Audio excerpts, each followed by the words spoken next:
Good afternoon everyone, welcome to formulator. आज हम लोग डिस्कस करने जा रहे हैं बेटा फर्स्ट सेमेस्टर का बेसिक इलेक्ट्रिकल इंजीनियरिंग का प्रीवियस ईयर पेपर, जो कि लेटेस्ट है 2021 का।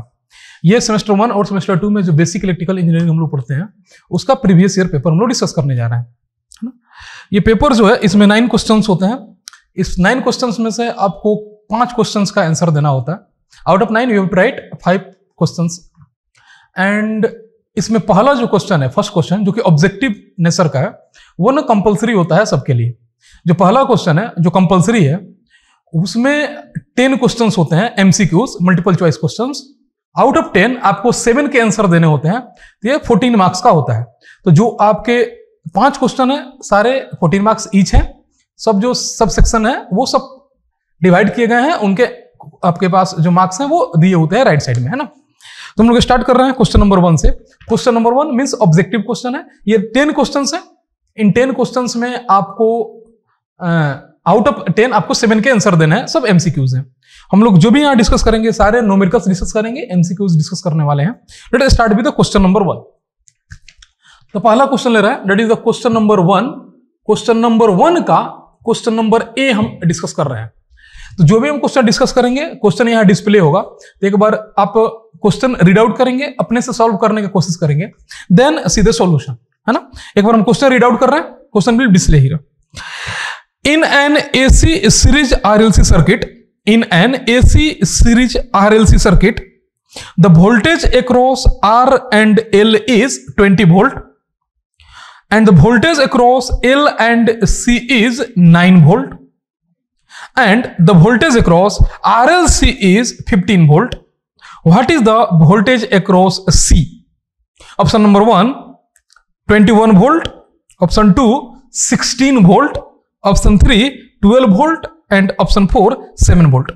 क्वेश्चन ये कर रहा है कि आपके पास एक सीरीज आरएलसी सर्किट है। उस सीरीज आरएलसी सर्किट में जो आरएल है उसके अक्रॉस का वोल्टेज दिया है 20 वोल्ट और एलसी के अक्रॉस का वोल्टेज दिया है 9 वोल्ट। टोटल जो वोल्टेज है आरएलसी, इसके अक्रॉस का वोल्टेज दिया है 15 वोल्ट।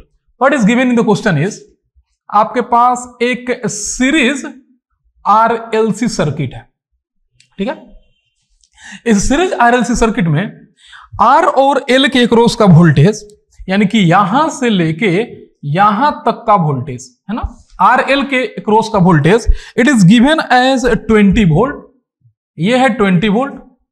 यहां से लेके यहां तक, मतलब एल से लेके और सी तक का voltage, it is given as 9 volt and the total voltage है, मतलब यहां का voltage from here to here, ये जो टोटल वोल्टेज है it is given as 15 volt.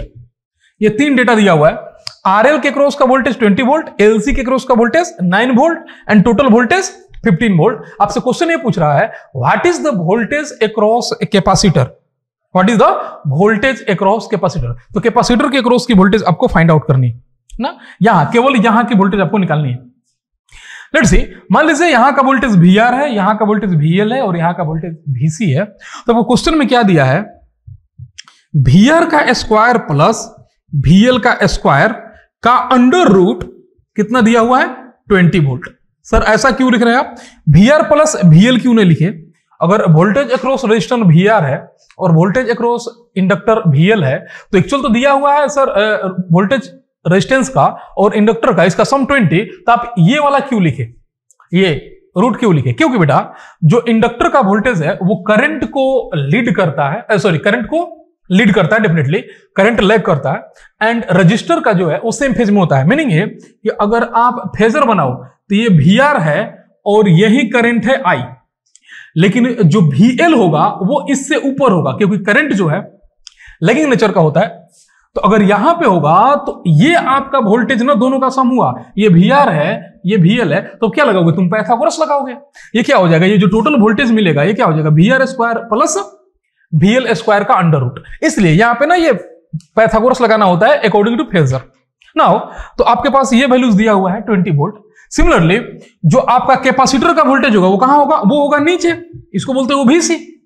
अगर फेजर बनाओगे तो VL ऊपर होता है, VC नीचे होता है, क्योंकि ये आपका वोल्टेज जो है कैपेसिटर का लैग करता है, करंट लीड करता है। इंडक्टर का वोल्टेज लीड करता है, करंट लैग करता है।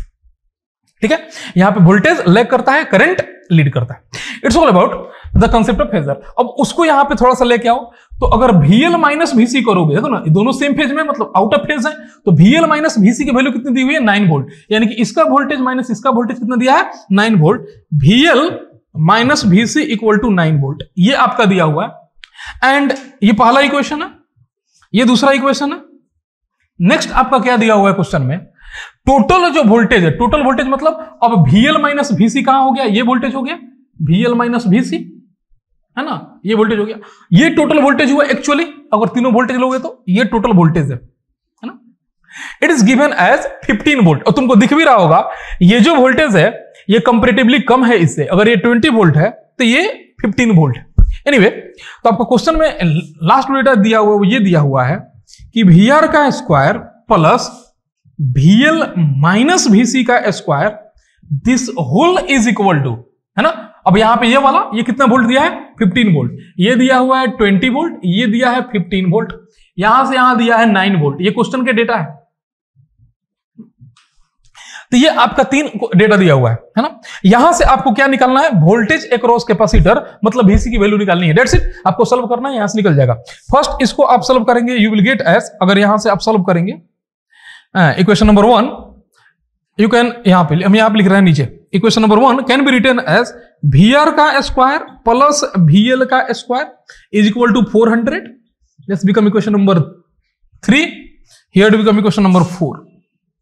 ठीक है, नाउ इसको आपको VL माइनस VC पता है, इट इज VC एक्चुअली, तो VL माइनस VC पता है 9 वोल्ट, तो VL माइनस VC का स्क्वायर कितना हो गया, 21। इसको थोड़ा सॉल्व करिए, दिस इंप्लाइज VR का square plus VL minus VC that is 9 का स्क्वायर मतलब 81 ना, VL माइनस VC मतलब 9, इसका स्क्वायर मतलब 81 इज इक्वल टू 15 का स्क्वायर मतलब 225, 15 का स्क्वायर मतलब 225, इसको माइनस करोगे ये आएगा 144, और VR का जो वैल्यू आएगा इट बिकम 12 वोल्ट। कैसे निकाले, इसको माइनस कर दो, ये 144 हो जाएगा, रूट करोगे यू विल गेट 12 वोल्ट, यानी कि VR की वैल्यू कितनी आई, 12 वोल्ट। तो VR हमें निकल गया, अगर हमें यहां से VR निकल गया, हमें यहां पे इक्वेशन पता है VR square plus VL square बराबर 400, तो we can get the VL also. तो क्या हो जाएगा आपका VR का स्क्वायर मतलब 12 का स्क्वायर। अब equation number from equation number 3 से VR का स्क्वायर मतलब 144 प्लस VL का स्क्वायर हमें नहीं पता है, रहने दीजिए, is equal to 400, you will get as 256, इसको माइनस करोगे यू विल गेट एज 256, यानी कि VL का स्क्वायर कितना मिलेगा 256, और ये होता है 16 का स्क्वायर, मतलब VL is equal to 16 volt, VL is equal to 16 volt. तो हमने क्यों निकालना है VL, क्योंकि एक्चुअली हमें फाइंड करना था VC, तो हमारे पास यहां से VR निकल गया, VR से यहां पुट किया हमें VL निकल गया, VL को यहां पुट करेंगे हमें VC निकल जाएगा। From equation number 2 at the last, from equation number 2 से आप क्या देख रहे हो, ये VL की वैल्यू आप निकाल लिए वो 16 वोल्ट, VC निकालना है, ये कितना है 9 वोल्ट दिया हुआ है, यानी कि 16 माइनस VC इक्वल टू 9, इसको इधर कर दीजिए, इसको इधर कर दीजिए, finally we get VC equal to 7 volt. तो the correct answer of this question is VC equal to 7 volt, the option number 4 ना। इस क्वेश्चन का जो आंसर है it is the question number 4, it is a good question actually, 2 marks का question था। Now let us see the next question, it is the question number B, question number 1 का question number B। Okay, I am reading the question 1, एक बार हम question पढ़ रहे हैं, question यहां पे डिस्प्ले होगा, देखेंगे। The salient type alternator is use in which type of the following power stations. Option A steam power plants, option 2 nuclear power plants, option 3 hydro power plants, and option 4 diesel power plants. Question ये कह रहा है कि salient pole alternator, actually 2 type का alternator होते हैं, salient पोल और cylindrical alternator. तो जो सेलिएंट पोल अल्टरनेटर है वो एक्चुअली कहां यूज होता है, कौन से पावर प्लांट में यूज होता है? It is actually use in hydro power plant. Why? Because देखो जो सेलिएंट पोल अल्टरनेटर होता है वो ज्यादा नंबर ऑफ पोल्स के लिए बनाया जाता है, यानी कि जो नंबर ऑफ पोल्स होते हैं वो ज्यादा होते हैं किसमें, सेलिएंट पोल अल्टरनेटर में। अब नंबर ऑफ पोल्स ज्यादा होने का मतलब ये है कि जो सिंक्रोनस स्पीड है वो कम होगा। Why, because ns is equal to 120 into F by P. तो अगर P ज्यादा होगा तो सिंक्रोनस स्पीड कम होगा, यानी कि स्पीड कम होगा। तो वो अल्टरनेटर जो सेलिएंट पोल टाइप का है उसमें नंबर ऑफ पोल्स ज्यादा होने के चलते उसका स्पीड कम होता है।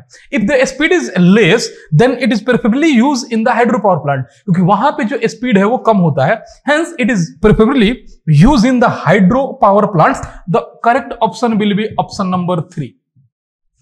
Next question, question number C. I'm reading the question once.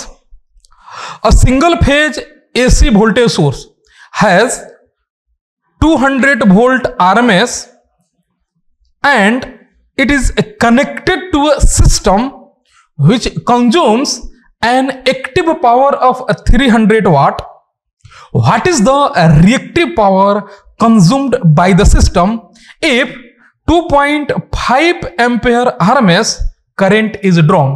Option 1 100 VAR, option 2 200 VAR, option 3 300 VAR and option 4 400 VAR। Okay, question ये कह रहा है क्या क्या दिया है, उसके अलावा हम लोग यहां पे डिस्कस करेंगे।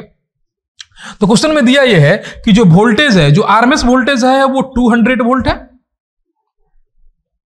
ओके, एंड जो करंट है आई आरएमएस ये 2.5 एम्पेयर है, एंड जो एक्टिव पावर है P that is equal to 300 watt. ठीक है, ये क्वेश्चन में दिया हुआ है इतना डेटा। आपसे क्वेश्चन क्या पूछ रहा है, what is the reactive power consumed by the system. Reactive power कितना होगा, आपको पता होगा active power P equal to V into I into cos phi and reactive power Q is equal to V into I into sine phi.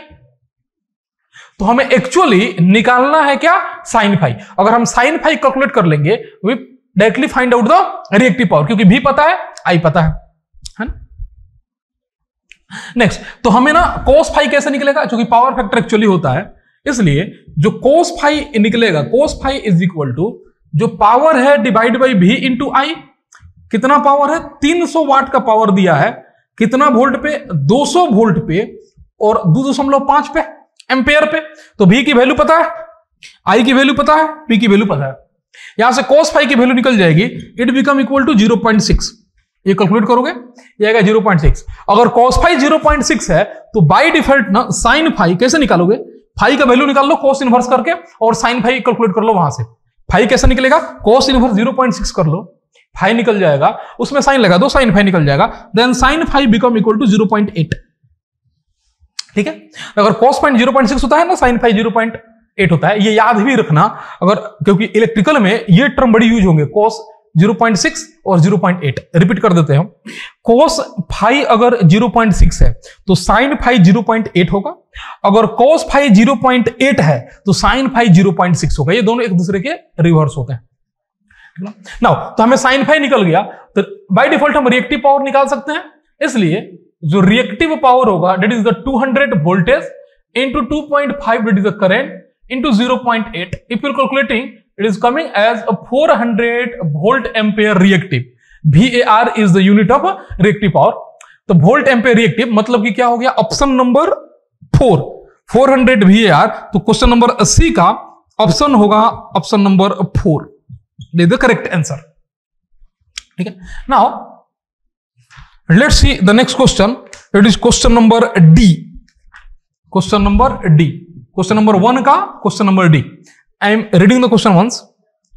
The maximum power will be transferred from a voltage source to the load when, option 1, the source impedance is half of the load impedance. Option 2, the source impedance is equal to the load impedance. Option 3, the source impedance is twice of the load impedance. Option 4, the source impedance and load impedance both must be 0. Question ये कह रहा है कि maximum power source से load की तरफ कब transfer होगा। It is called maximum power transfer theorem. ये जो थ्योरम है it is called maximum power transfer theorem. और ये थ्योरम ये कहता है कि किसी भी सर्किट में जो मैक्सिमम पावर सोर्स से लोड ट्रांसफर होता है वो उस समय होता है जब लोड रेजिस्टेंस सोर्स रेजिस्टेंस के बराबर हो और लोड इंपीडेंस कॉन्जुगेट हो, कॉम्प्लेक्स कॉन्जुगेट हो सोर्स इंपीडेंस का। यानी कहने का मतलब यह है फॉर मैक्सिमम पावर ट्रांसफर, जिसको पीमैक्स कहते हैं, फॉर मैक्सिमम पावर ट्रांसफर ये कंडीशन होता है लोड रेजिस्टेंस जो है वो सोर्स रेजिस्टेंस के बराबर हो। एक ये है ना, एक ये कंडीशन होता है। दूसरा होता है जो लोड इंपीडेंस है वो कॉम्प्लेक्स कॉन्जुगेट हो सोर्स इंपीडेंस का, है ना।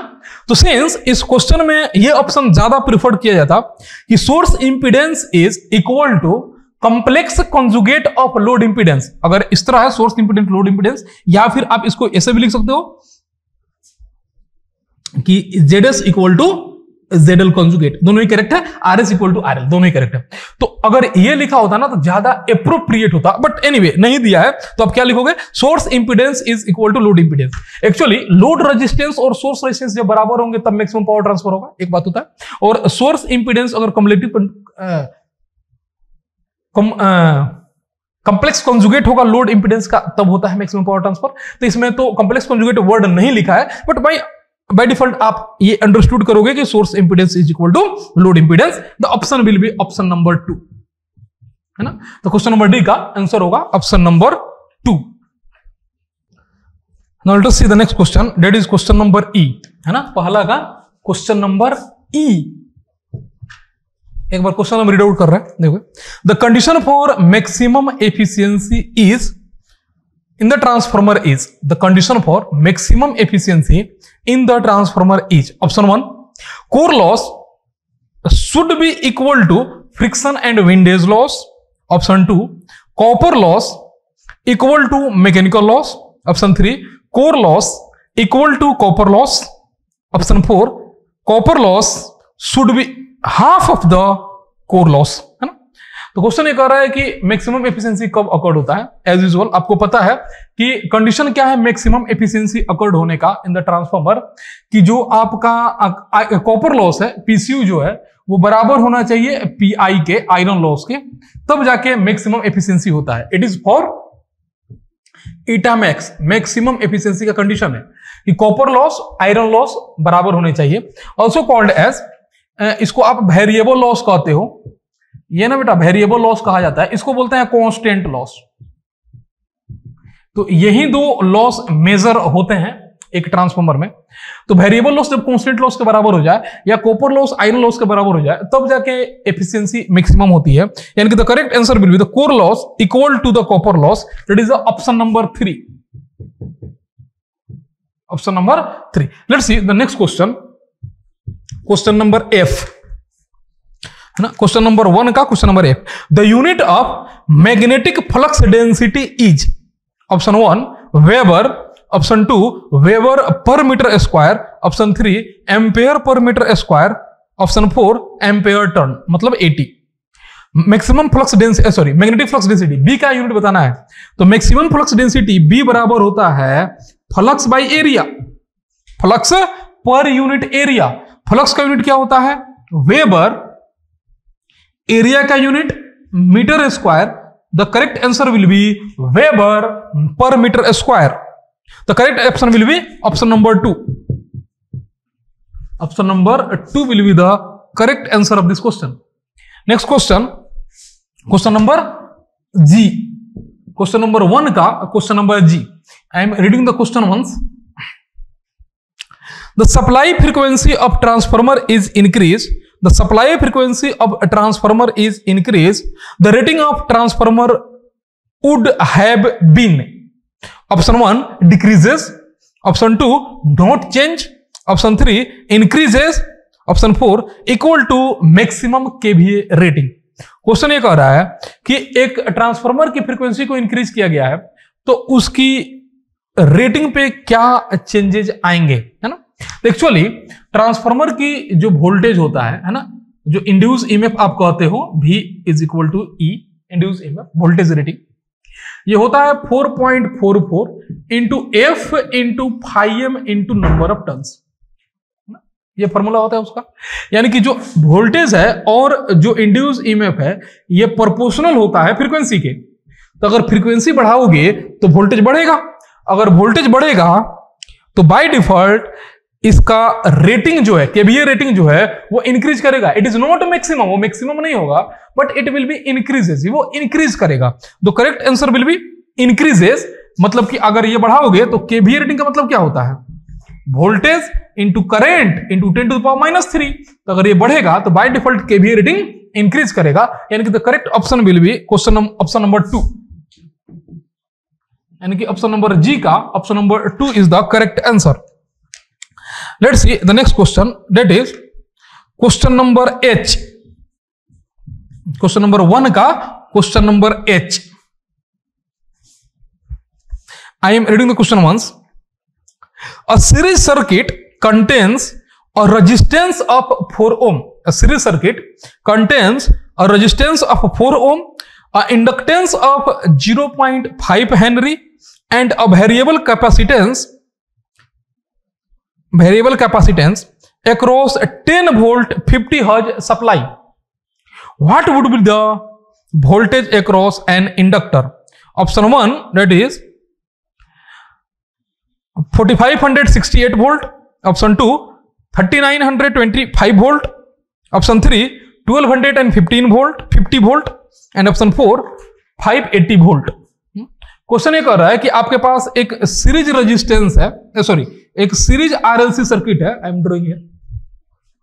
आपके पास एक सीरीज आरएलसी सर्किट है, ये सी वेरिएबल है, ये 100 वोल्टेज के अक्रॉस लगा हुआ है, इसकी वोल्टेज है 10850 हर्ट्ज पे सप्लाई है ना, ये क्वेश्चन में दिया हुआ है।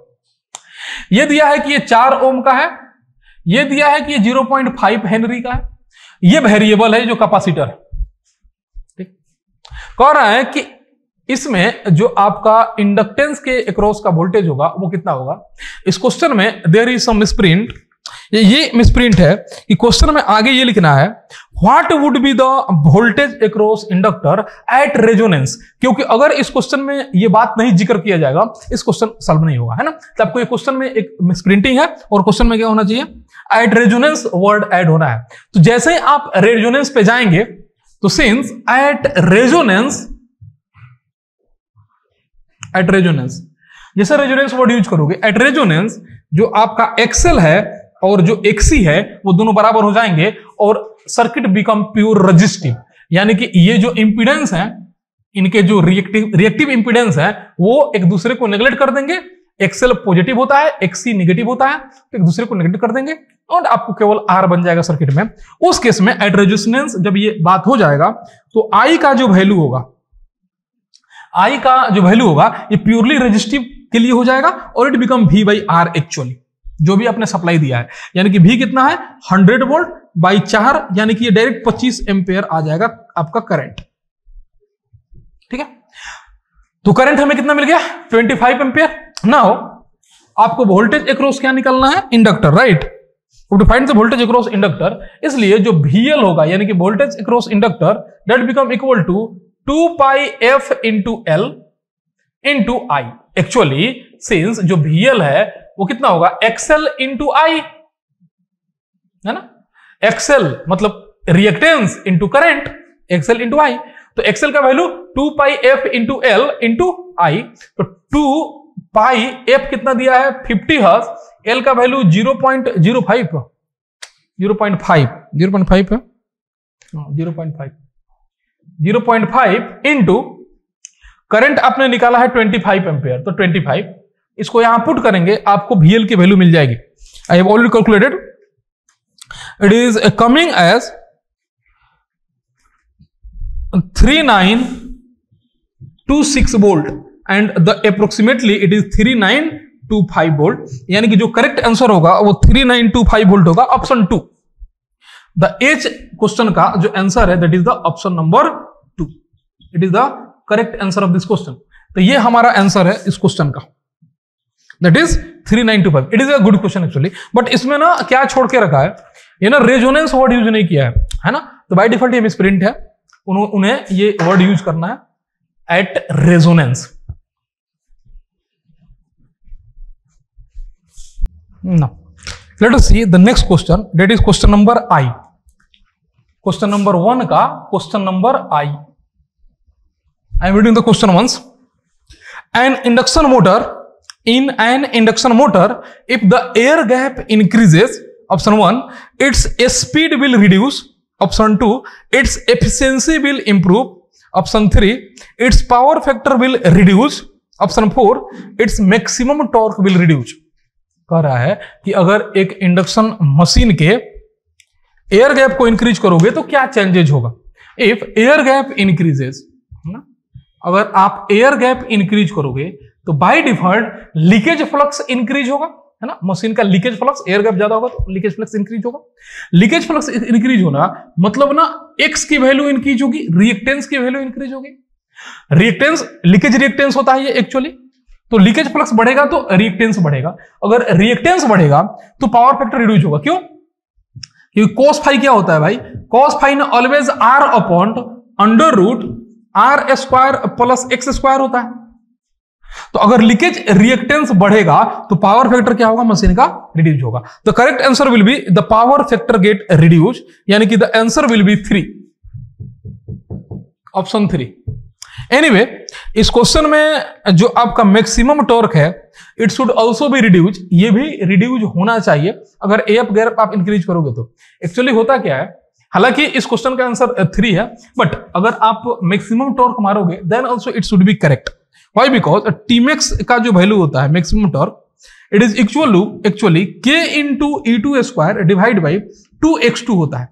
तो जब लीकेज फ्लक्स बढ़ेगा तो लीकेज रिएक्टेंस बढ़ेगा, x2 बढ़ेगा, बाय डिफॉल्ट ये भी रिड्यूस होगा, but the correct answer will be the power factor reduce, क्योंकि ये उसी परस्पेक्टिव से क्वेश्चन पूछा हुआ है। Now the next question, question number J, जो पहला का जे हम देखते हैं। I am reading the question once. Question number J, the pole of DC machine is laminated to, option 1 reduce pulsation loss, option 2 reduce armature reaction, option 3 dissipate more heat, option 4 reduce iron wait.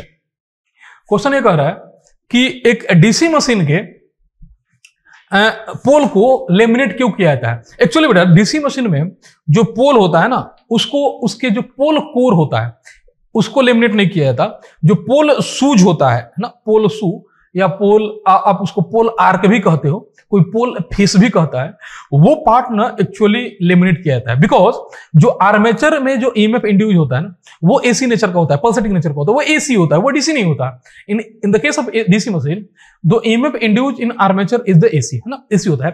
तो जो armature के पास का जो part है ना, वो AC होने के चलते उसमें एडी करंट लॉसेस हो जाते हैं, जिसको पल्सेशन लॉस कहते हैं। उसी को कम करने के लिए ना पोल सूज को या पोल फेस को हम लोग एलिमिनेट करते हैं। तो correct answer will be to reduce the pulsation loss, also called as eddy current loss.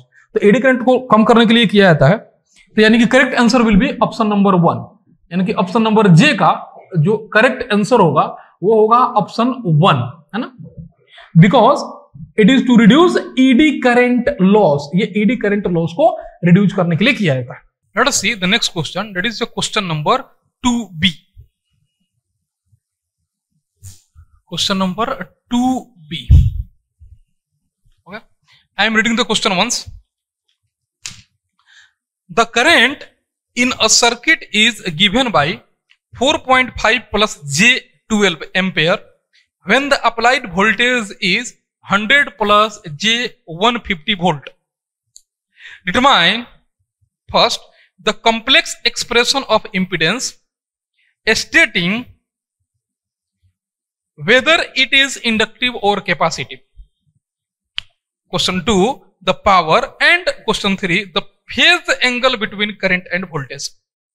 Question ये कह रहा है कि जो आपका गिवन है क्वेश्चन में बस वो 2 डेटा है।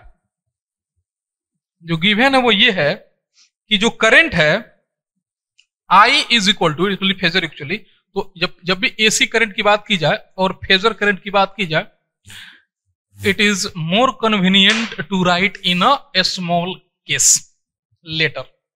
ये कितना दिया है, I is equal to 4.5 plus J12 ampere, ये दिया हुआ है, and applied voltage V equal to,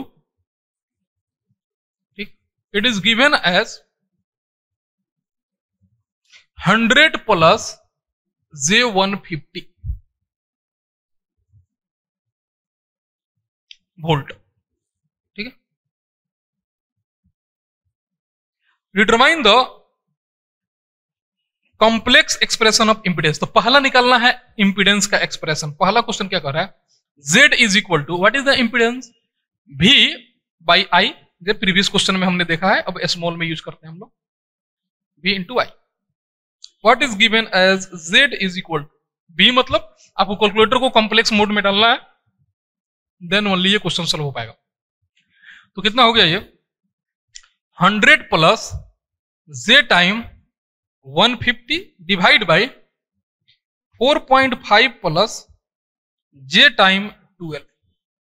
यहां से आपको इंपीडेंस मिल के आएगा Z equal to, I already calculated, let's see, it is already calculated at, that is given as 13.698 minus J 3.196, तो इतना ओम ये आ रहा है, इसको कॉम्प्लेक्स मोड में कैलकुलेट करना है। अब क्वेश्चन ये कह रहा है कि आप कमेंट करो, इस पे स्टेट करो, मतलब स्टेइंग करो, स्टेटिंग मतलब आप इसमें स्टेटमेंट दो कि ये कैपेसिटिव है कि इंडक्टिव है। अब देखो, अगर इंपीडेंस में यहां माइनस साइन है, मतलब रिएक्टिव पावर निगेटिव है, तो ये कैपेसिटिव होगा, अगर रिएक्टिव पावर पॉजिटिव है तो इंडक्टिव होगा। यानी कि ये कैसा है, द इंपीडेंस इज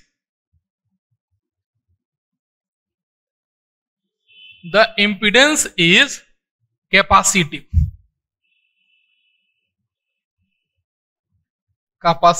ठीक है। तो इंपीडेंस कैसा होगा, कैपेसिटिव होगा इस केस में। तो पहला क्वेश्चन ये दिया हुआ है। दूसरा क्वेश्चन ये कह रहा है कि पावर निकालिए कि पावर कितना होगा। तो जो पावर होता है, जिसको आप एस बोलते हो, एस, वो होता है V into I conjugate, apparent power बोला जाता है इसको, S equal to V into I conjugate. तो V आपको पता है कितना है, ऑलरेडी क्वेश्चन में दिया हुआ है ये, यानी कि 100 plus J150 into I conjugate, small I लिखो, ज्यादा एप्रोप्रिएट, आई का कॉन्जुगेट करोगे तो कितना हो जाएगा, 4.5, कॉन्जुगेट मतलब प्लस वाला माइनस में कन्वर्ट हो जाएगा, माइनस J12, ये हो जाएगा। इसका यूनिट क्या होगा, वोल्ट एम्पेयर, इसका वोल्ट और इसका एम्पेयर, तो यूनिट हो गया VA, volt ampere. If you calculating it is coming as, what is the power that is coming as, it is actually coming as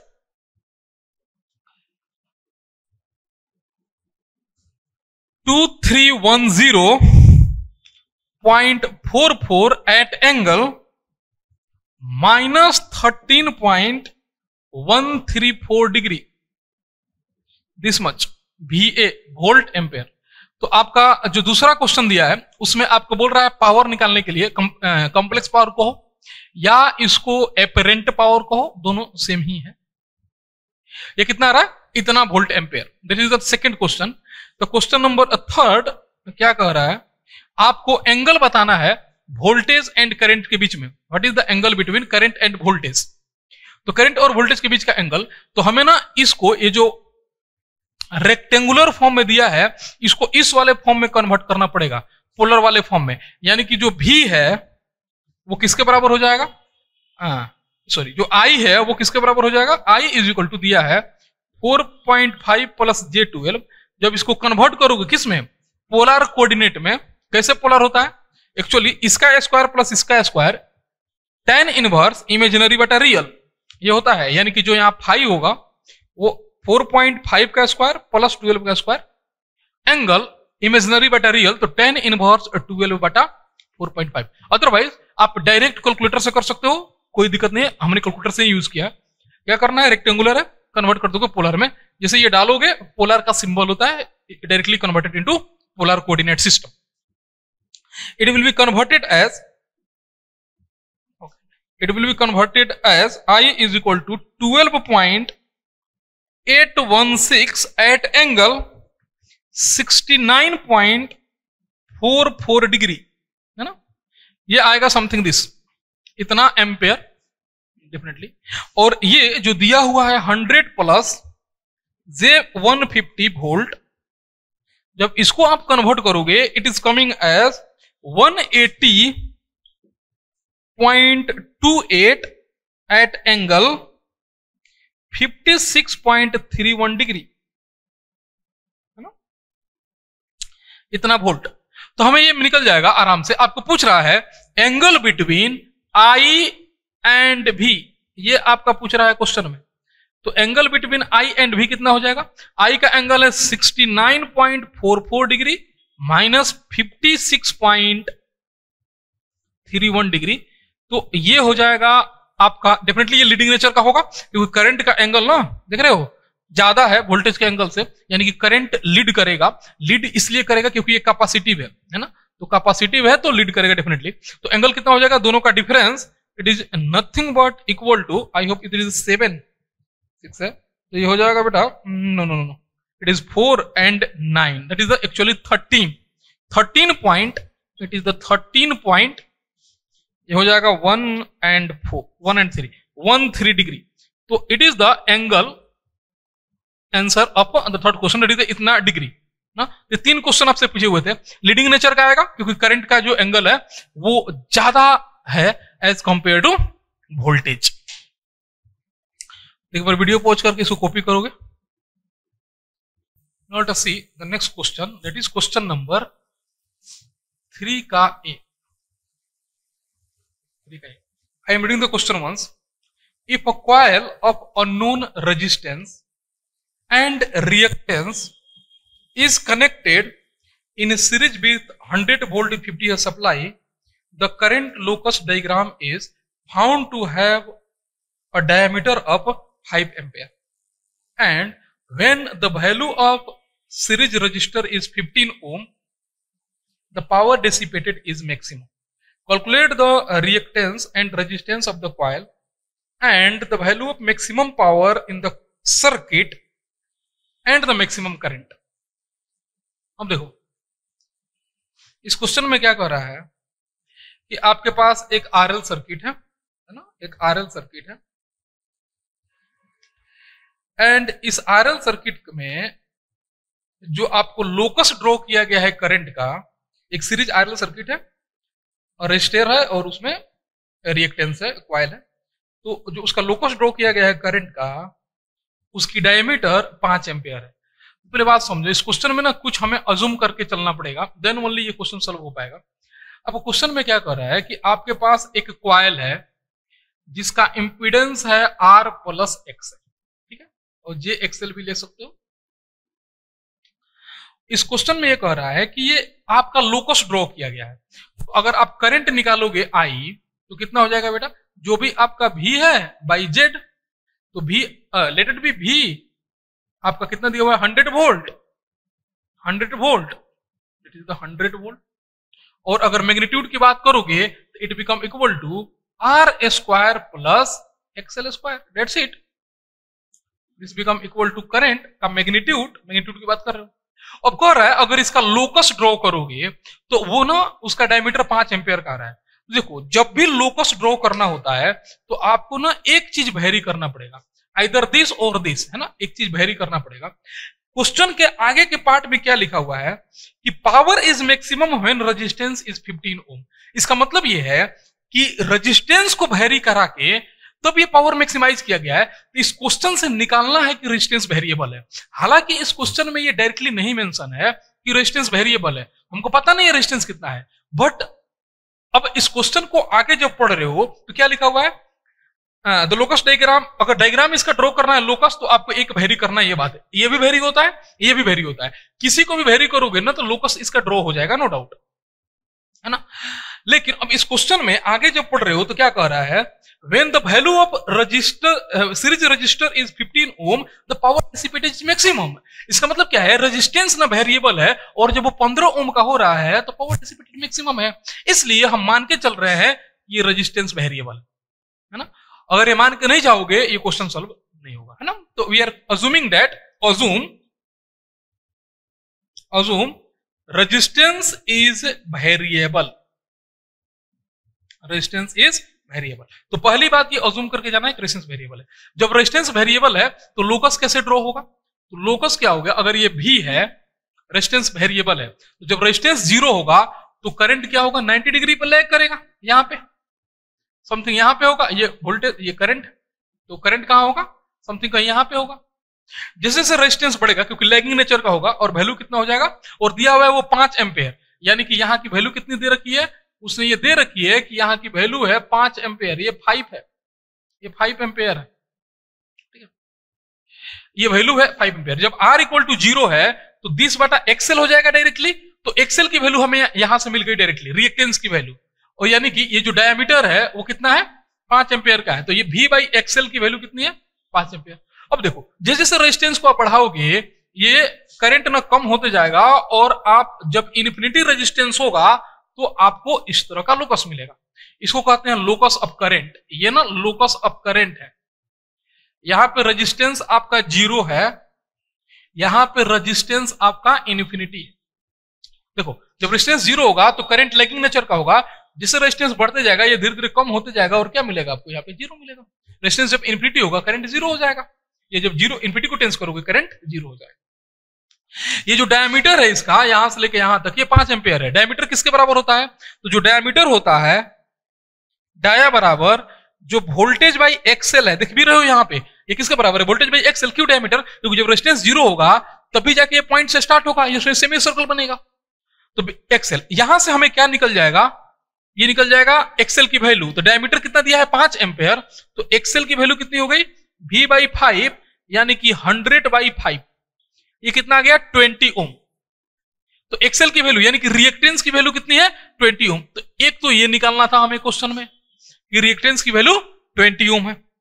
दूसरा पार्ट में क्या कर रहा है, रेजिस्टेंस। तो सिंस हमने अज्यूम किया है कि रेजिस्टेंस वेरिएबल है, तो यहां पे रेजिस्टेंस कैलकुलेट हम लोग नहीं कर पाएंगे। क्यों नहीं कर पाएंगे, क्योंकि ऑलरेडी हमने अज्यूम करके रखा है कि रेजिस्टेंस वेरिएबल है। बट मैक्सिमम पावर के लिए रेजिस्टेंस कितना दिया है 15 ओम। नेक्स्ट जो पार्ट का क्वेश्चन है for P max, maximum power के लिए जो रेजिस्टेंस दिया है वो दिया है 15 ओम। ये क्वेश्चन में मेंशन किया हुआ है ना। तो आपको कह रहा है क्या निकालने के लिए, the value of maximum power in the circuit and the maximum current, and the maximum current. अब देखो जो मैक्सिमम करंट होगा, बेटा देखोगे ध्यान पे, जो मैक्सिमम करंट होगा वो कब होगा, वो तो 5 एम्पियर ही होगा, क्योंकि जब R 0 होगा तो करंट आपका मैक्सिमम होगा, जिससे से R बढ़ाओगे करंट कम होगा। तो मैक्सिमम करंट कितना होगा 5 एम्पियर, कब, जब R इक्वल टू 0। हमें मान के चल रहे हैं कि यहाँ R वेरिएबल है, तो यहाँ पे मैक्सिमम करंट तो 5 एम्पियर होगा, नो डाउट। कब होगा, जब R 0 हो। ठीक, अब कह रहा है कि जो P मैक्स है ना वो R इक्वल टू 15 पे है, तो पहले मैक्सिमम पावर बता दो कितना है। तो P मैक्स के लिए आप I तो निकालो, यहाँ पे I का वैल्यू कितना हो जाएगा, V upon R square plus XL square.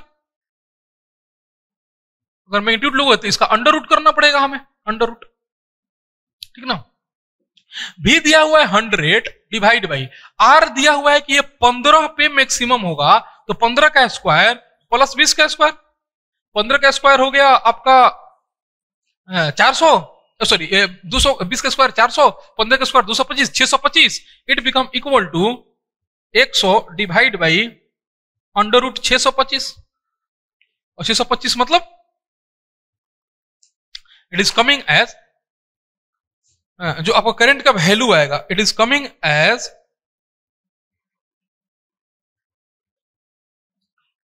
4 ampere, it is 25, और ये हो जाएगा 4 एम्पियर। तो जो आपका करंट होगा कब, जब आप मैक्सिमम पावर ट्रांसफर कर रहे होगे तो करंट कितना होगा 4 एम्पियर का हो जाएगा।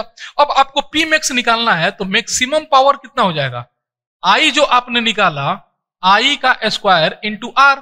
तो आई कितना निकाला 4 का स्क्वायर, आर कितना है 15, तो 4 चौका 16 है ना, 4 का स्क्वायर इंटू 15, 4 चौका 16 इंटू 15,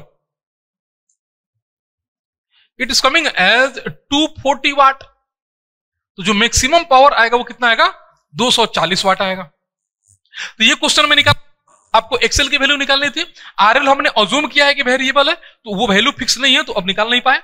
अब क्या दिया है कि मैक्सिमम के लिए ये दिया हुआ था, हमने मैक्सिमम पावर निकाल दिया। अब क्या कह रहा है नेक्स्ट क्वेश्चन, इसमें जो नेक्स्ट पार्ट है वो कह रहा है the maximum current, what is the I maximum. ये नहीं पूछ रहा है कि मैक्सिमम पावर पे करंट कितना है, तो मैक्सिमम पावर पे करंट कितना है, ये 4 एम्पियर। मैक्सिमम पावर पे करंट कितना है, 4 एम्पियर। मैक्सिमम पावर पे करंट कितना है, 4 एम्पियर। मैक्सिमम करंट कितना होगा, 5 एम्पियर, क्योंकि आर वेरिएबल है। तो मैक्सिमम करंट कितना हो जाएगा, maximum current that is the I max बराबर हो जाएगा 5 एम्पियर। ये कब होगा, एट आर इक्वल टू 0, जब आर 0 होगा तब होगा। तो ये हमारा क्वेश्चन था। इसमें सम डेटा इज अनसफिशिएंट, है ना, कुछ हमें अज्यूम करना पड़ा है, तब जाके ये क्वेश्चन सॉल्व हो पाया। आप वीडियो पॉज करेंगे, इसको सॉल्व करेंगे, है ना, नोट डाउन करेंगे। Now let us see the next question, it is question number 3B। Question number 3 का B. I am reading the question once, question यहां डिस्प्ले होगा। 3 similar coil each of resistance 20 ohm and inductance 0.5 Henry are connected in a star, पहला star and delta to 3 phase 50 Hz 400 volt supply. Calculate the line current and total power consumed. कह रहा है कि आपका एक जो 3 phase coil है उसकी रेजिस्टेंस कितनी दी हुई है, वो दिया हुआ है R इज इक्वल टू 20 ओम और L इक्वल टू 0.5 हेनरी। ये क्वेश्चन में दिया हुआ है और ये 3 फेज बाइलेंस लगा हुआ है। आपको कह रहा है वो स्टार में कनेक्टेड है, डेल्टा में कनेक्टेड है, कितना वोल्ट से, VL कितना है 400 वोल्ट और 50 हर्ट्ज सप्लाई है। F कितना है 50 हर्ट्ज का सप्लाई दिया हुआ है। तो जब स्टार में और डेल्टा में दो तरीका से कनेक्टेड है तो आपको करंट निकालना है एंड पावर कंज्यूम निकालना है। Let us start with the current in star पहले लेते हैं। इन स्टार, जब स्टार में होगा तो जो आपका लाइन करंट है और जो फेज करंट है वो सेम होता है, जबकि लाइन वोल्टेज और फेज वोल्टेज सेम नहीं होता। तो सबसे पहले फेज वोल्टेज निकालना पड़ेगा। तो फेज वोल्टेज कितना हो जाएगा, VL/√3 कर लेंगे हम लोग। तो 400 बटा फेज वोल्टेज है तो √3 कर लो, it will coming as 400 divide by √3। ये कितना हो जाएगा 400 डिवाइड बाई √3, 230.9 वोल्ट ये आता भी है, इसको याद रखना जरूरी है। 230.9 वोल्ट ये निकाल लिया हमने वी फेज। ओके, अब हमको आई फेज निकालना है, क्योंकि इन the case of 3 phase I phase बराबर IL होता है, लाइन करंट और फेज करंट दोनों सेम होता है, और वो किसके बराबर हो जाएगा, V phase by Z phase. तो इंपीडेंस निकालने के लिए हमें R दिया है, हमें L दिया है, तो इंपीडेंस पहले निकाल लेते हैं। तो Z पर फेज कितना हो जाएगा, R का स्क्वायर, डेफिनेटली मैग्नीट्यूड की बात है, यह मैग्नीट्यूड की बात है, R का square plus 2 pi into F into L, है ना, 2 पाई FL का स्क्वायर का अंडर रूट। यहां से हमें निकल के आएगा Z की value, what is coming as, ये Z की वैल्यू कितनी आएगी, it is just equal to R का मतलब कितना है, ये दिया है 20 प्लस, इसको कैलकुलेट करोगे तो ये कितना हो जाएगा 2 पाई F, L की वैल्यू कितनी दी है 0.5, हो जाएगा 2 into pi into 50, 2 pi F into 0.5, 157.08 तो इसका स्क्वायर प्लस इसका स्क्वायर, तो ये हो जाएगा, it is just coming as, यहां से कैलकुलेट कर लेते हैं हम लोग,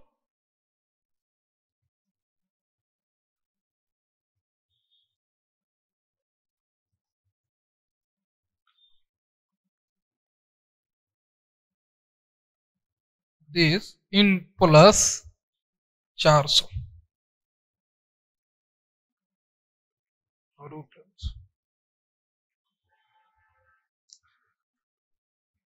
157.08 प्लस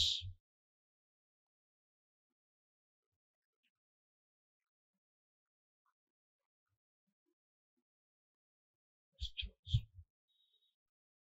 बेटा ये आ रहा है अंडर रूट 25074.126.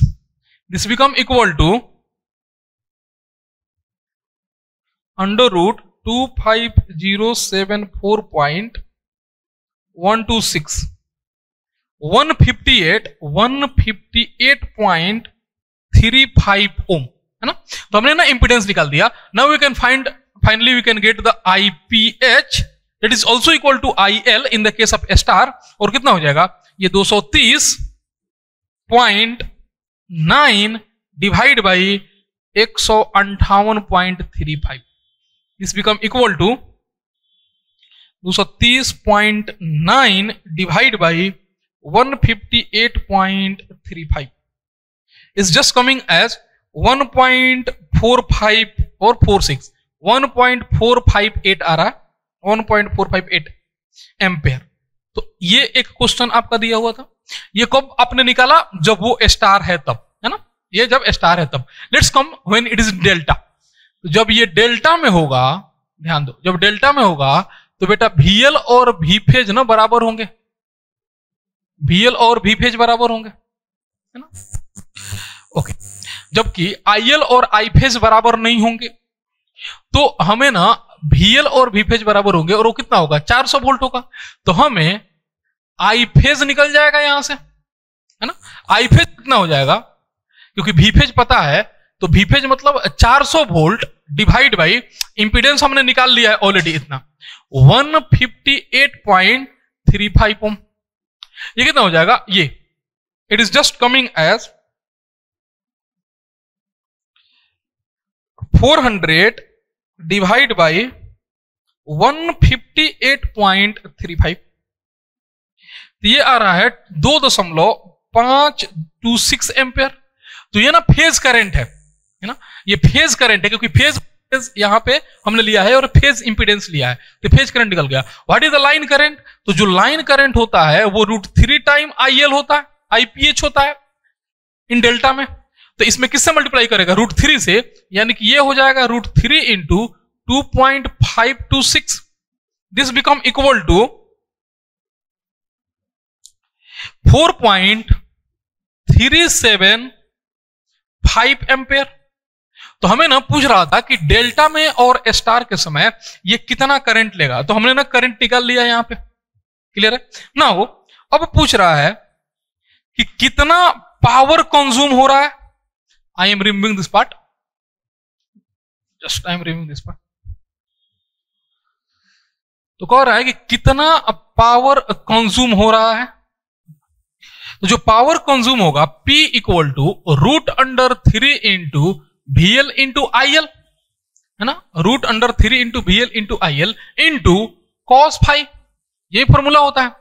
तो हमें VL ऑलरेडी पता है, हमने IL ऑलरेडी कैलकुलेट कर लिया है, हमें √3 ये ऑलरेडी पता है। तो VL आपके पास 400 वोल्ट है, IL हमने ना दोनों केस में कैलकुलेट किया हुआ है ना। VL हमारे पास 400 वोल्ट है, IL हमने दोनों केस में कैलकुलेट किया हुआ है। cos फाई हमें कैलकुलेट करना है, तो cos फाई के लिए tan फाई निकाल लो। तो tan फाई कितना हो जाएगा, इट इज इमेजिनरी बटा रियल। तो इमेजिनरी कितना आया था, एक्सेल जो आया है वो डिवाइड बाई R।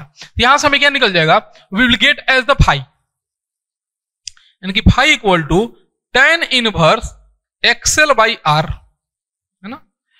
तो एक्सेल हमें मिला हुआ था, I have already remove this part, but आपके पास ऑलरेडी डेटा है, you can solve it.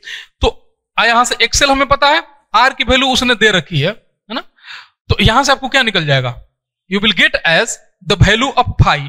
Phi का वैल्यू पता चल जाएगा, cos फाई निकल जाएगा, एंड आप आराम से स्टार और डेल्टा के लिए पावर कंज्यूम निकाल पाओगे, √3 into VL into IL into cos phi. It's all about the question number 3B। Now let us see the next question, that is question number 5A. Question number 5A, the next numerical of this question paper. I am reading the question once. एक बार question display होगा, आप read out करेंगे, अपने से solve करने का कोशिश करिए, then see the solution. When a transformer is connected to a 1000 volt 50 hertz supply, the core loss is 1000 watt, of which 650 is hysteresis loss and 350 is eddy current loss.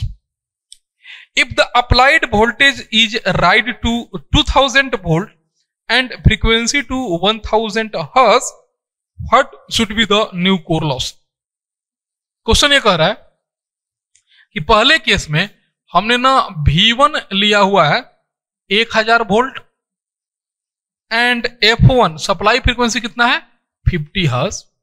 इस case में जो total iron loss है it is equal to 1000 watt, जिसमें से जो आपका eddy current loss है PE जिसको बोलते हो, एडी करंट लॉस है, सॉरी पीएच पहले दिया हुआ है, तो जो हिस्टेरेसिस लॉस है PH it is 650 watt and जो एडी करंट लॉस है इट इज 350 वाट।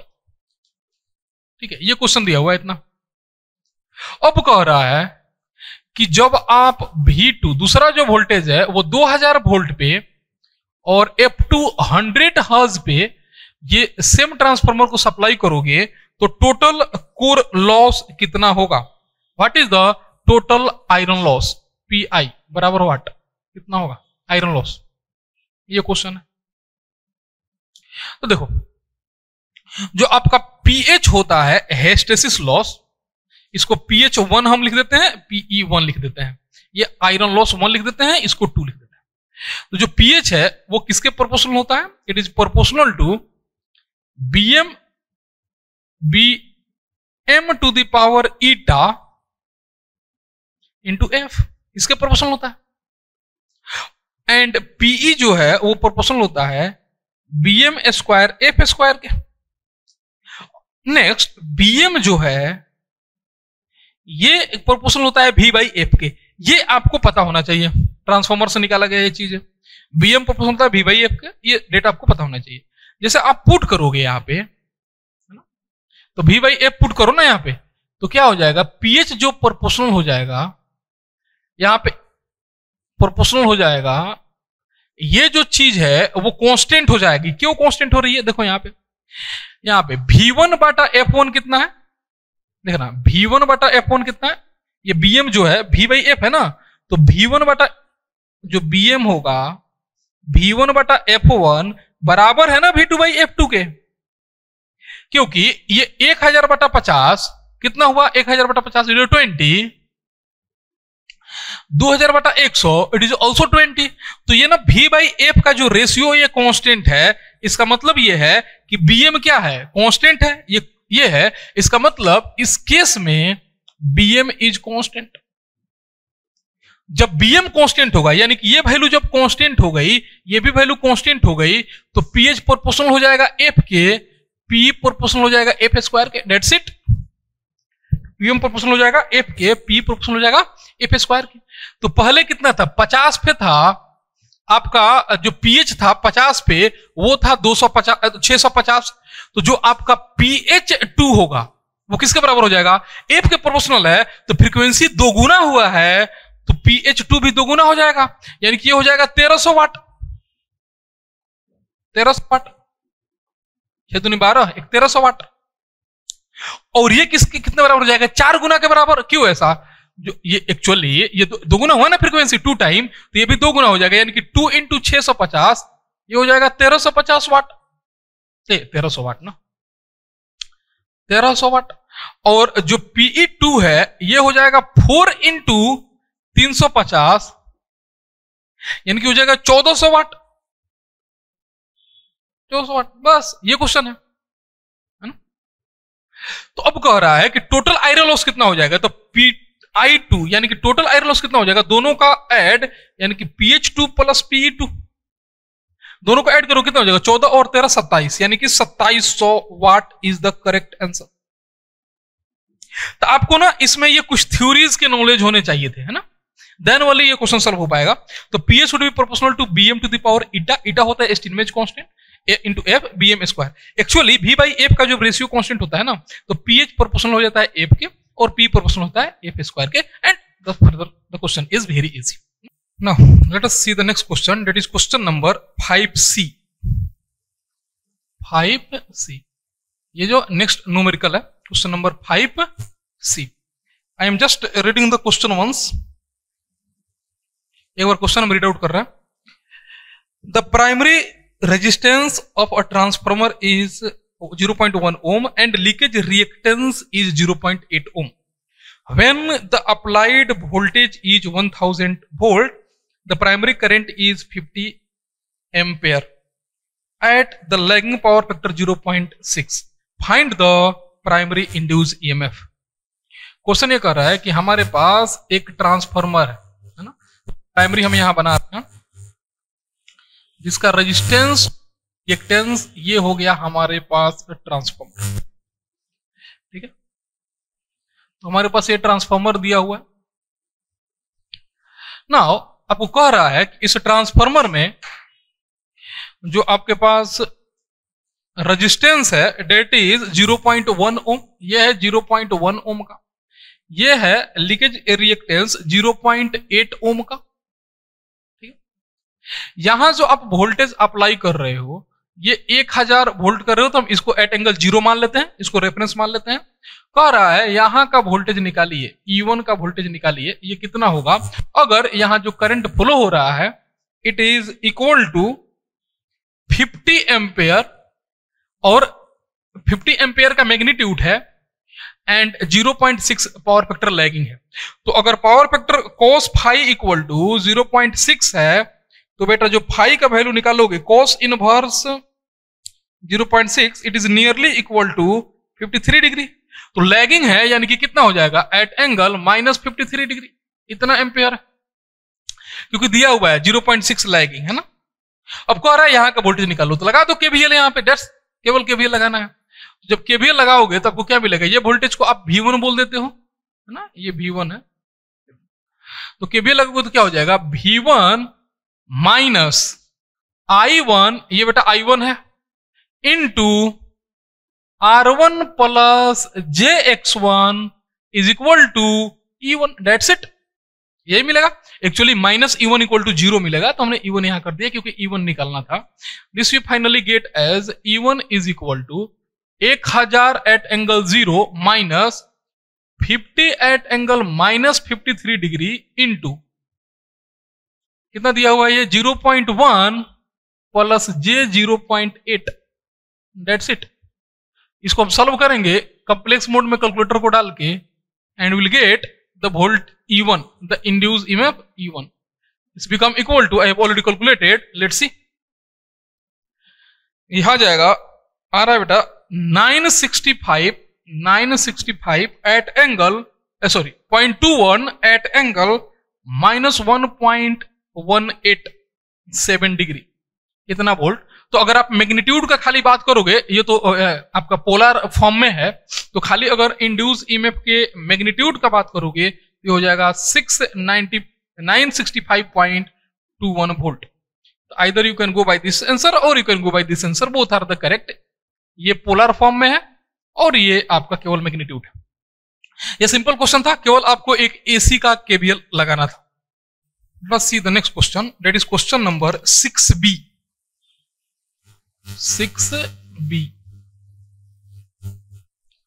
और हम क्वेश्चन रीड कर रहे हैं, क्वेश्चन यहां डिस्प्ले होगा, आप इसको सॉल्व करने की कोशिश करिए, then see the solution. I am reading the question once.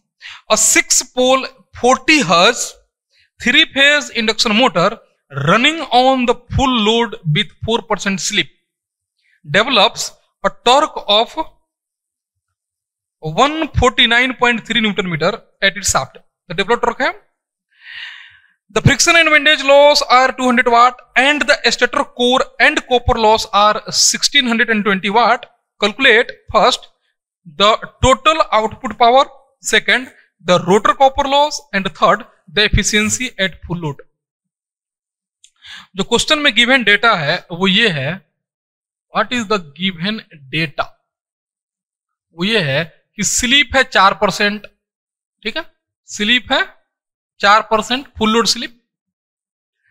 पोल दिया है 6 पोल का मशीन है, सप्लाई दिया है 40 हर्ट्ज, ये इंपॉर्टेंट है।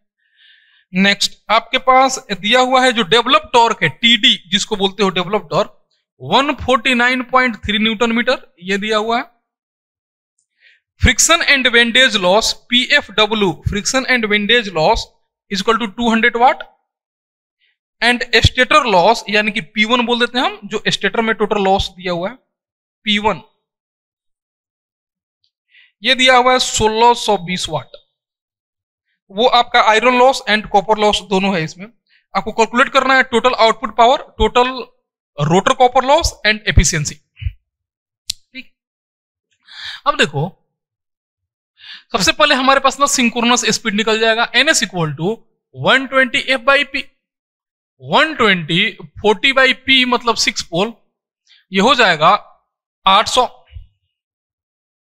आरपीएम। तो सबसे पहले हमें ना ns निकाल लिए 800 आरपीएम। डेफिनेटली तब nr भी निकल जाएगा, nr equal to 1 minus S into NS, 1 minus 0.04, क्योंकि 4% स्लिप दिया है, तो जब इसको कन्वर्ट करोगे ये कितना हो जाएगा 0.04 इंटू 800, यानी कि 800 में 0.96 से मल्टीप्लाई कर लो, it is just coming as 768 RPM. तो हमें ये निकल गया। ठीक, अच्छा जब एनआर निकल गया तो ओमेगा आर भी निकल जाएगा रेडियन पर सेकेंड में, मतलब एंगुलर स्पीड भी निकल जाएगा। ये लिनियर स्पीड है तो कितना हो जाएगा omega equal to 2 pi N R upon 60। तो आपको सारा डेटा पता है यहां से, तो आप ना डायरेक्ट ओमेगा आर भी निकाल पाओगे। तो 2 पाई, तो 2 इंटू पाई इंटू एनआर का वैल्यू कितना आपने निकाल लिया है 768 divide by 60 and that is coming as 80.425 80.425 radian पर सेकेंड। चलो तो हमने ना ये भी निकाल लिया। ऐसा क्यों कर रहे हो सर, ये पता है कि बेटा डेवलप टॉर्क निकाल दिया हुआ है, तो हम आराम से डेवलप्ड पावर निकाल पाएंगे, क्योंकि सिंस डेवलप टॉर्क बराबर डेवलप्ड पावर बटा ओमेगा आर, डेवलप टॉर्क बराबर developed power by omega R. तो हमें ना ओमेगा आर हमने कैलकुलेट कर दिया, डेवलप टॉर्क क्वेश्चन में दिया है, तो आराम से ना हम डेवलप्ड पावर निकाल देंगे। तो पीडी कितना हो जाएगा 149.3 इंटू ये कैलकुलेट किए हुए हो तुम 80.425। तो आपको ना यहां से डेवलप्ड पावर निकलने वाला है, it is just coming as, हमने किलो में लिख दिया है इसको, इट इज कमिंग एज, अच्छा ले लो आसाम से, 12007.432 वाट है ना। If there is a calculation error please correct it, है ना, करेक्ट कर लोगे। तो इतना वाट आ रहा है, तो हमने डेवलप्ड पावर निकाल लिया यहां से। ना हो डेवलप्ड पावर में से तुम शाफ्ट का यानी कि मैकेनिकल लॉस माइनस करोगे तो आउटपुट पावर निकल जाएगा। तो जो पहला क्वेश्चन कह रहा है निकालने के लिए वो है आपका पी आउट। तो आउटपुट पावर किसके बराबर होगा, जो भी आपने डेवलप्ड पावर निकाला है इसमें से मैकेनिकल लॉस को माइनस कर दो, यानी कि ये, तो आप पी एफ डब्ल्यू को माइनस कर दो, यानी कि 12,007 में से 0.432 में से 200 माइनस कर दो, आपको मिल जाएगा जो आपका टोटल पावर आउटपुट है, it is just coming as 11,807 है ना, 807.432 वाट, दैट्स इट। तो जो पहला क्वेश्चन था वो ये था कि आउटपुट पावर कितना है। इस पूरे क्वेश्चन से अभी तक हमने आउटपुट पावर निकाला है। नेक्स्ट क्वेश्चन में क्या कह रहा है, द रोटर कॉपर लॉस। ठीक है, I am removing this part, this one I am removing, है ना। दूसरा क्वेश्चन में कह रहा है कि रोटर का कॉपर लॉस निकाल लीजिए। रोटर कॉपर लॉस, जो सेकेंड पार्ट है इस क्वेश्चन का, to find rotor copper loss, let's first, जो रोटर कॉपर होता है पीसी, वो किसके बराबर होता है एस इंटू पीजी। पीजी मतलब एयर गैप पावर, तो एस इंटू पीजी, तो हम पीजी अगर निकाल लें तो कॉपर लॉस भी निकल जाएगा डेफिनेटली। तो पीजी किसके बराबर होगा, air gap power. Actually it is equal to developed power बटा 1 माइनस एस, क्योंकि डेवलप्ड पावर होता है 1 माइनस एस इंटू पीजी। तो एस हमें पता ही है, पीडी हमें पता ही है, तो directly calculate PG equal to, PD हमने निकाल रखा है ऑलरेडी, 12,007.432 432 डिवाइड बाई 1 माइनस 0.04, ये 0.96 होगा। यहां से हमें पीजी निकल जाएगा। सर पीजी क्यों निकाल रहे हो? ताकि ना बेटा हम कॉपर लॉस निकाल सके। S into PG this become equal to, जो आपका एयर गैप पावर आएगा, it is just coming as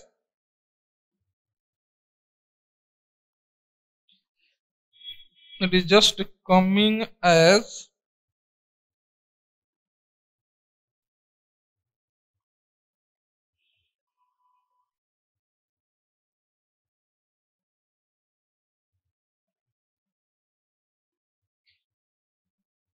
12,055.674 watt. ठीक है, तो हमने ना ये भी निकाल दिया copper loss, air gap power.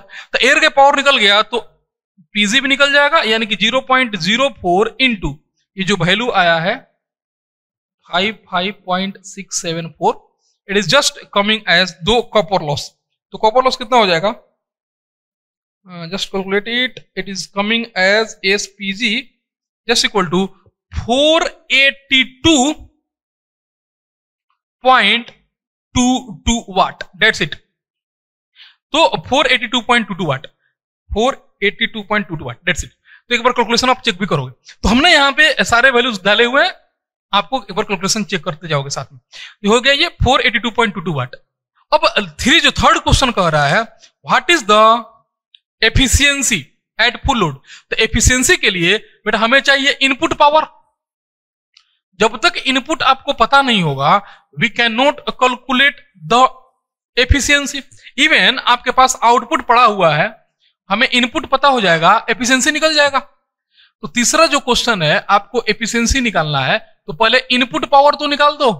P input किसके बराबर होगा? जो भी एयर गैप पावर आया उसमें आप ऐड कर दो स्टेटर लॉसेस।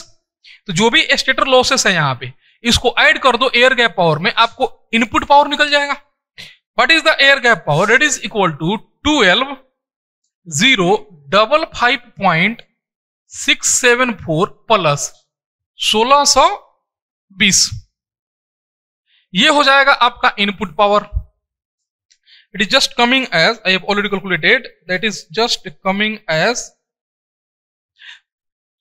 13,675.67 वाट।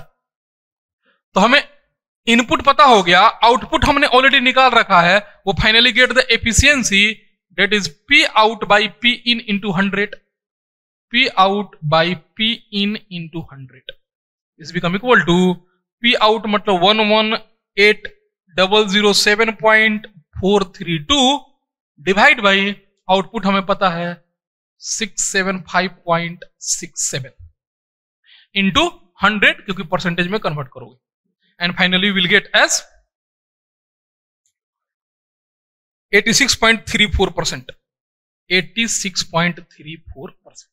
तो ये हमारा जो नेक्स्ट पार्ट का क्वेश्चन था वो ये है कि हमारे पास 3 क्वेश्चन थे। आउटपुट पावर निकालना, नेक्स्ट कॉपर लॉस निकालना, एंड फाइनली आपको एफिशिएंसी निकालना। तो एक बार वीडियो पॉज करके इसको कॉपी करोगे। Now let us see the next question, that is question number 8A। Question number 8 का A, that is next numerical. I am reading the question once, question will display here. A iron ring cross section area of an iron ring has a cross section area of 5 centimeter square and mean length of 100 centimeter, has an air gap of 2 mm cut into it. There are 3 separate coils having 100, 200 and 300 turns are wounded on the ring and carrying current of 1 ampere, 2.5 ampere and 3 ampere respectively, such that they produce additive flux in the ring.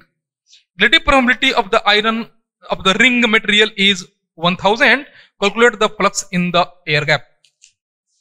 Question ये कह रहा है कि आपके पास एक ring है, ये कुछ इस टाइप का एक रिंग है, जिस रिंग में यहां पे, या फिर कोई और ऊपर ले लो, यहां पे आपका एक एयर गैप कट किया गया है, ठीक है। इस एयर गैप में, ये जो एयर गैप कट किया गया है ये है 2 mm का, ठीक है। इसका जो क्रॉस सेक्शन एरिया है, इसका जो सेक्शन एरिया दिया हुआ है, it is given as 5 centimetre square. तो 5 सेंटीमीटर स्क्वायर है क्रॉस सेक्शन एरिया। इस पे एक्चुअली 3 कॉइल लपेटे गए हैं। कॉइल नंबर 1 ले लो, कॉइल नंबर 2 ले लो और एक कॉइल नंबर 3 ले लो। इस पे एक्चुअली 3 कॉइल ऐसे लपेटे गए हैं, जिसमें इस कॉइल में जो करंट जा रहा है वो 1 एम्पियर है और इसका जो टर्न है वो 100 टर्न है। यहां 200 टर्न है और करंट जा रहा है 2.5 एम्पियर, और यहां पे 300 टर्न्स हैं और जो करंट जा रहा है डेट इज 3 एम्पियर, ठीक है। ये क्वेश्चन में दिया हुआ है। ओके, ये जो कोर है, इस कोर का जो लेंथ है, यानी कि रिंग का जो लेंथ है, ये मीन लेंथ, डेट इज यहां से यहां तक जो मीन लेंथ दिया हुआ है, it is given as 100 centimetre. तो एल का जो वैल्यू है, यहां पे हम एल लिख देते हैं, एल ऑफ कोर है ना, कोर का और रिंग का, डेट इज 100 सेंटीमीटर बराबर होता है 1 मीटर। ये दिया हुआ है। आपको कैलकुलेट करना है flux in the air gap. तो यहां जो फ्लक्स इसमें सेटअप होगा, यहां पे जो फ्लक्स सेटअप होगा फाई, वो कितना होगा, पूरे कोर में ही फ्लक्स सेटअप होगा, वो कितना होगा ये निकालना है। अब देखो, तो जो फ्लक्स होता है बेटा वो किसके बराबर होता है, टोटल एमएमएफ बटा रिलेक्टेंस एस। तो हमें ना रिलेक्टेंस निकालना है और एमएफ निकालना है, काम हो गया। एमएफ निकालने के लिए जो टोटल एमएमएफ है, एमएफ को क्या बोलते हो, एफ इज इक्वल टू कितना हो गया, एन इंटू आई। तो जो N1 आपके पास टोटल N इंटू आई कर लेना है हमें, टोटल एमएफ निकल जाएगा। तो N1 into this, N2 into this, N3 into this. तो N1 यानी कि 100 into 1 plus 200 into 2.5 plus 300 into 3, it is coming as 1500 ampere turn, MF का यूनिट। अब रिलेक्टेंस किसका किसका होगा, एक तो है कोर का, दूसरा है एयर गैप का। तो रिलेक्टेंस ऑफ कोर निकाल लेते हैं, एलसी फॉर कोर, यहां लिख देते हैं फॉर कोर, कोर के लिए। तो जो रिलेक्टेंस होगा एल एस सी, ये कितना हो जाएगा, एलसी अपॉन म्यू इंटू क्या होता है, mu into area, L upon mu A होता है। ओके, तो S C equal to L C का वैल्यू कितना है 1 मीटर डिवाइड बाई म्यू कितना हो जाएगा 4 pi into 10 to the power -7, that is the mu naught into mu R, मतलब 1000, ठीक है, इंटू एरिया कितना है, एरिया दिया है 5 सेंटीमीटर, तो 5 इंटू 10 टू द पावर -4। यहां से हमें ना एस सी कैलकुलेट होके आएगा, it is just coming as S C equal to 1.5915 into 10 to the power 6 unit होता है रिलेक्टेंस का। यहां से देखो वेबर, सॉरी एम्पेयर टर्न पर वेबर, एम्पेयर टर्न पर वेबर, इतना ये निकल गया कोर का। उसी तरह से हम एयर गैप का भी निकाल सकते हैं, for air gap. Air gap के लिए कितना हो जाएगा, तो इसको एस जी बोल देते हैं। ये हो जाएगा बेटा एल जी डिवाइड बाई खाली म्यू नॉट, यहां पे म्यू आर नहीं होगा क्योंकि एयर गैप का रिलेटिव प्रोबेबिलिटी 1 होता है, इंटू एरिया। तो फ्रिंजिंग को नेग्लेक्ट किया जा रहा है यहां पे। This implies that L G की वैल्यू कितनी है 2 mm, यानी कि 2 into 10 to the power -3 divide by 2 into 10 to the power -3 divide by ये पूरा value, that is 4 pi into 10 to the power -7 into, अब यहां पे ना 1000 नहीं आएगा, रिलेटिव प्रोबेबिलिटी खाली नहीं आएगा, तो 5 इंटू 10 टू द पावर -4, ये हो गया। यहां से आपको क्या मिल जाएगा, आपको मिल जाएगा total reluctance of air gap का reluctance, let's calculate it is just coming as, तो टोटल रिलेक्टेंस होगा डेट इज इक्वल टू, ये हो जाएगा 4 पाई इंटू ये 10 टू द पावर माइनस 11 हो जाएगा बेटा, और इंटू 5, तो 10 टू द पावर माइनस 11 है तो 6 यहां से हटाना, 10 टू द पावर माइनस 5 हो गया।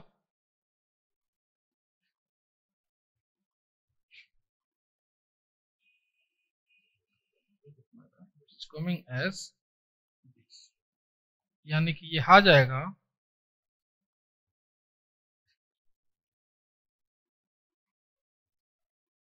1.5915, इसका जो वैल्यू है टोटल, उसमें 1000 से यहां डिवाइड था, ध्यान देना 1000 से यहां डिवाइड था, तो ऊपर जाके 1000 से मतलब 10 टू पावर माइनस 3 हो जाएगा। तो इसका इफेक्ट और इसका इफेक्ट सेम हो गया, तो बस इसका दुगुना होगा। आई एम रिपीटिंग, एक बार रिपीट कर देते हैं। एयर गैप है 2, तो ये जो पार्ट है 10 टू द पावर माइनस 3 नीचे आएगा तो 10 टू द पावर 3 हो जाएगा। जो काम यहां कर रहा था वही हो जाएगा, यानी कि वैल्यू सेम हो जाएगा। इसमें 2 से मल्टीप्लाई कर दो, जस्ट इसलिए सिंपल कैलकुलेशन करने के लिए क्यों है, तो यहां से 2 से मल्टीप्लाई कर दो इंटू 2, ये हो जाएगा 3.183 into 10 to the power 6, that's it, ये हो गया। ठीक है, अब हमें टोटल रिलेक्टेंस कितना मिल जाएगा, दोनों को ऐड कर दो, यानी कि S C plus S G that equal to 1.5915। इसमें आप ऐड कर लो, it is coming as 4.7745 into 10 to the power 6। And finally आपको निकालना क्या था, फ्लक्स। तो फ्लक्स इक्वल टू एमएफ हमें पता हो गया, रिलेक्टेंस हमने पता कर लिया, it is the ampere turn पर वेबर। डायरेक्ट हम निकाल सकते हैं यहां से फ्लक्स, यहां हम निकाल दे रहे हैं यहां पे ना बेटा। तो phi is equal to 1500 divide by 4.7745 into 10 to the power 6, that is coming as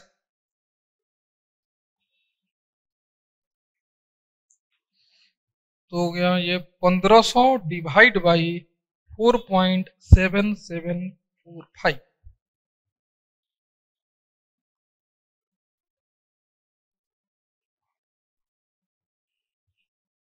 it is just coming as 0.000 into 1000 कर देते हैं, मिली में लिख देते हैं, जस्ट कमिंग एज 0.3114 मिली वेबर। ठीक है, ये आपका आंसर है। तो ये मिली में आ रहा है, तो milli weber will be the answer of this question. तो 0.314 milli weber is the correct answer of this question. एक बार वीडियो पॉज करिए, इसको कॉपी करिए। Let's see the next question, that is question number 8 का C. 8C, I am reading the question once. A conductor of length 10 centimeter carrying 5 ampere is placed in uniform magnetic field of flux density 1.25 Tesla. Find the force acting on the conductor if it is placed first along the line of magnetic field and second perpendicular to the line of magnetic flux. देखो question में क्या क्या दिया है, that is the given data in the question is, length दिया है, length equal to 10 centimetre यानी कि 0.1 मीटर। करंट जो है I equal to 5 ampere. Maximum flux density जो है वो दिया है, flux density equal to 1.25 tesla. आपको पहला क्वेश्चन कह रहा है कैलकुलेट करने के लिए along द फोर्स निकालना है, क्वेश्चन में फोर्स निकालना है along द फ्लक्स लाइंस और along to perpendicular to the lines. तो एक्चुअली जो फोर्स होता है, it is a simple question है। ये कितना मार्क्स का, 4 मार्क्स, सिंपल क्वेश्चन है। तो B into I into L into sine theta, that's it, that is equation. इतना न्यूटन। एक करंट कैरी कंडक्टर को जब आप मैग्नेटिक फील्ड में रखते हो तो जो फोर्स उसमें एक्सपीरियंस किया जाता है it is B into I into L into sine theta according to Lorentz. ये लॉरेंस फोर्स का इक्वेशन। तो हमें जब आप एलोंग ले रहे हो तो थीटा इक्वल टू कितना है 0 डिग्री है। जब एलोंग ले रहे हो तो पहला में थीटा इक्वल टू 0 डिग्री है, यानी कि एफ की वैल्यू कितना आ जाएगी 0 न्यूटन। दैट्स इट, खत्म हो गया क्वेश्चन। दूसरा जो पार्ट है इस क्वेश्चन में थीटा बराबर 90 डिग्री है क्योंकि जब परपेंडिकुलर पुट किए हुए हो, जैसे आप theta equal to 90 degree put करोगे तो एफ किसके बराबर हो जाएगा, ये हो जाएगा B into I into L Newton. B का वैल्यू 1.25 दिया हुआ है, आई का वैल्यू 5 एम्पेयर दिया हुआ है और ये हो गया 0.1। Just calculate it, it is just the value of this question is just coming as, let's see it, it is 0.625 newton, 0.625 newton. तो एकदम सिंपल सा क्वेश्चन था ये, केवल आपको लॉरेंज फोर्स के बारे में पता होना चाहिए था। एक इक्वेशन होता है BIL sin theta, that's it, इसी पे क्वेश्चन सॉल्व हो जाता है। एक बार वीडियो पॉज करिए, ये क्वेश्चन आप नोट डाउन करिए। Late us see the next numerical, that is the question number 9A। Actually it is the last numerical of this question paper. Let's see the question number 9A, 9 का A। I am reading the question once. A resistance of 10 ohm is connected in series with two resistance each of 15 ohm arranged in parallel. What is the resistance? What resistance must be shunted across this parallel combination of resistances so that the total current taken will be 1.5 ampere from 20 volt applied. Okay, तो question में क्या कर रहा है, आपके पास एक resistance है, ठीक है, और ये कितना ओम का है, ये 10 ओम का रेजिस्टेंस। ये जो रेजिस्टेंस है ये पैरेलल कॉम्बिनेशन में कनेक्टेड है, पैरेलल कॉम्बिनेशन के सीरीज में कनेक्टेड है, और ये जो पैरेलल कॉम्बिनेशन है वो है 15 ओम का और ये है 15 ओम का। तो दो पैरेलल इस तरह से कनेक्टेड है। नेक्स्ट में क्या कर रहा है कि आप इसके पैरेलल में एक और रेजिस्टेंस लगा दो। इस रेजिस्टेंस की वैल्यू हमें नहीं पता, आर ले लो, और आप ये कितने लोगे कि जब आप इसको कनेक्ट करोगे, किससे कनेक्ट करोगे, यहां पे थोड़ा सा प्रॉपर बनाए थे, ये 10 ओम जब कनेक्ट करोगे कि 20 वोल्ट के सप्लाई से, जब यहां पे आप एक 20 वोल्ट के सप्लाई से कनेक्ट करोगे